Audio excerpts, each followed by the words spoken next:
The Rajya Sabha trailer ఇప్పటికొచ్చి ఏ movie కూడా ఇంత త్వరగా ట్రైలర్ రిలీజ్ చేయలేదు. రోజులు వారాలు కాదు, ఏకంగా 3 నెలల ముందే రాజ్యసభ మూవీ ట్రైలర్ రిలీజ్ చేశారు ఈ మూవీ టీం. చాలా మంది షాక్ అయ్యారు. మూవీ ఇంకా 3 నెలలు ఉండగానే మూవీ ట్రైలర్ రిలీజ్ చేయడం బాబు అనుకుంటున్నారు అందరూ. ట్రైలర్ ఎలా ఉందని మాట్లాడుకుంటే మనం పెట్టుకున్న ఎక్స్పెక్టేషన్స్ కి వాళ్ళు దించిన ట్రైలర్ కి అసలు సంబంధం లేదబ్బా. మనం పెట్టుకున్న ఎక్స్పెక్టేషన్ కి రాజ్యసభ ట్రైలర్ పూర్తిగా మ్యాచ్ అవ్వదబ్బా. నాకైతే ట్రైలర్ ఓకే అనిపించింది. అసలు నిజం చెప్పాలంటే ఈ రాజ్యసభ మూవీ మీద మొదటి నుంచి ఎవరికి ఎక్స్పెక్టేషన్ లేవు. కానీ ఈ ట్రైలర్ చూసాక పెట్టుకున్న కొంచెం ఎక్స్పెక్టేషన్ కూడా పూర్తిగా పోయాయి. నేనైతే ట్రైలర్ ఎంత బాగుంటుందని ఎక్స్పెక్టేషన్ పెట్టుకున్నాను. కానీ నేను పెట్టుకున్న ఎక్స్పెక్టేషన్ లో ఈ రాజ్యసభ ట్రైలర్ ఓన్లీ 10% మాత్రం మ్యాచ్ చేసింది. నాకైతే ట్రైలర్ ఓకే అనిపించింది అబ్బా.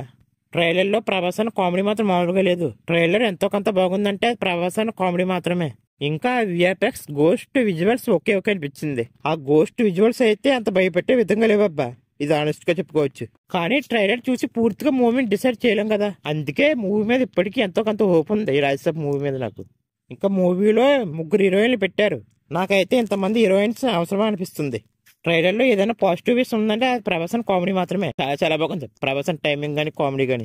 ఈ రాజ్యసభ ట్రైలర్ చూసాక అందరూ వింటేజ్ డార్లింగ్ గుర్తుకొచ్చారు అంటున్నారు. గుర్తుకొచ్చాడు కానీ మరి డార్లింగ్ బుజ్జిగోడు మిస్టర్ పర్ఫెక్ట్ మూవీలో చూసిన డార్లింగ్ అయితే ఈ మూవీలో అనిపించలేదు అబ్బా.